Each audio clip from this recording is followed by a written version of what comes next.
বাসায় কিভাবে মিষ্টির দোকানের মতো সিঙ্গারা তৈরি করবেন এবং সিঙ্গারার ভাঁজটা কিভাবে সহজভাবে দিতে পারবেন সবই আজকের ভিডিওতে শেয়ার করব।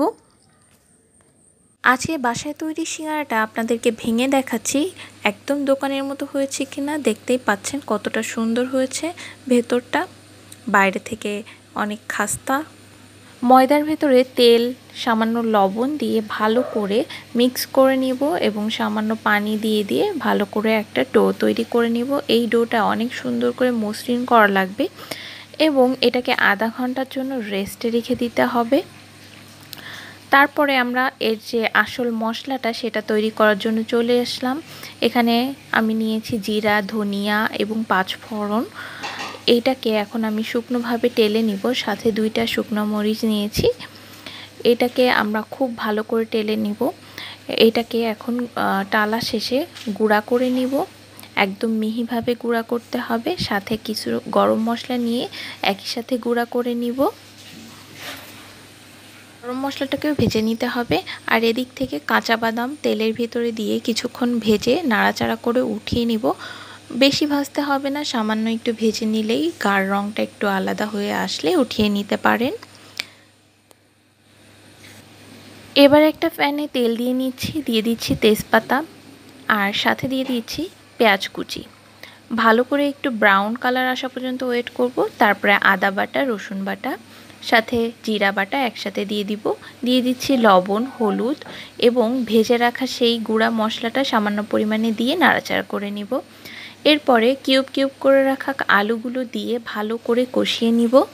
আলুটাকে সেদ্ধ করে নিতে হবে, কিন্তু কোনো পানি ইউজ করা যাবে না। এভাবে নাড়াচাড়া করতে করতেই সেদ্ধ করতে হবে। আর সাথে ধনিয়া, কাঁচামরিচ এবং বাদাম দিয়ে সামান্য একটু নাড়াচাড়া করে এগুলোকে তুলে নিতে হবে।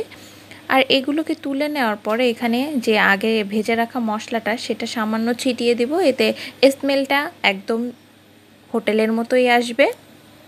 ভাজা গুঁড়া মশলাটা উপর দিয়ে ছিটিয়ে দেওয়ার পরে এটাকে কিছুক্ষণের জন্য রেস্টে রেখে দিতে হবে, এটা যতক্ষণ না একটু নর্মাল টেম্পারেচারে আসে। এবার আমরা চলে যাচ্ছি যে ডোটা ছিল সেখান থেকে লেচি কাটার জন্য। তো এইভাবে লম্বা করে নিয়ে এখান থেকে ছুরি দিয়ে লেচিগুলো কেটে নিতে হবে। আপনারা আপনাদের পরিমাণ বুঝে কেটে নেবেন। আর এটা বেলার সময় কোনো তেল ইউজ করা যাবে না, এভাবে লম্বা করে বেলে আপনারা ছুরি দিয়ে কেটে নেবেন।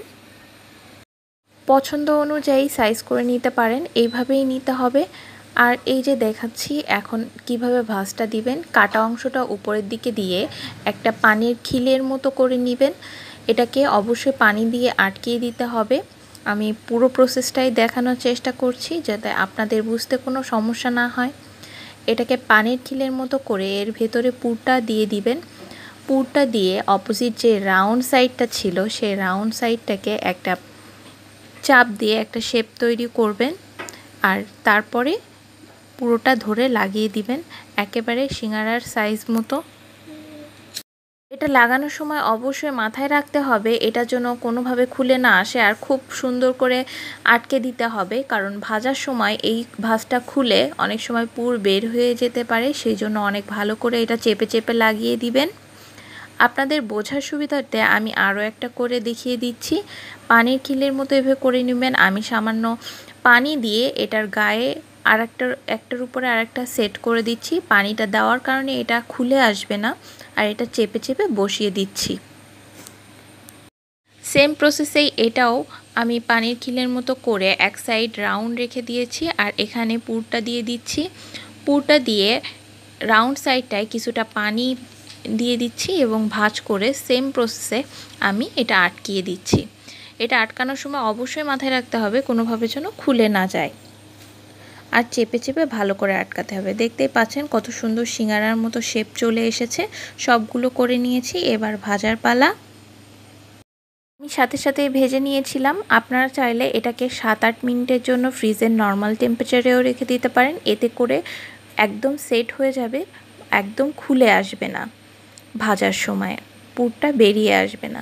তো এই প্রসেসটা ফলো করতে পারেন আপনারা।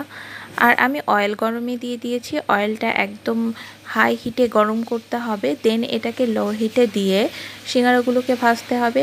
আবার অনেক বেশি হাই হিটে এটাকে ভাজতে যাবেন না, এতে করে ভিতর থেকে কাঁচা থেকে যাবে, বাইরে থেকে ব্রাউন হয়ে যাবে।